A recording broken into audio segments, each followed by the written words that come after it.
Investigators now say the man who died in an officer-involved shooting on the Iron Range last week was not armed with a gun. The shooting happened about 8:30 in the morning last Friday on 2nd Avenue South in Virginia. About an hour ago, the BCA identified that man killed as 31-year-old Ethan Bash of Chisholm. We also learned tonight it was Virginia Police Lieutenant Henry Trunk who fired his weapon. He has 10 years of law enforcement experience and is now on critical incident leave.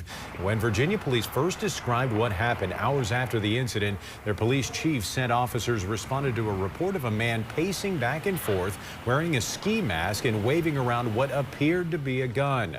Now, we now know that man was Bash, and instead of a gun, the BCA reports he actually had a torch lighter, which they described as consistent with the appearance of a firearm.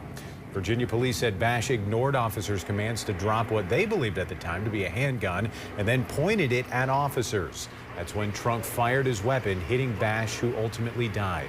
Along with that lighter, the BCA reports they found a ski mask and spent casings on the scene. The BCA says body cameras recorded portions of the incident, but that video has not been shared publicly at this point.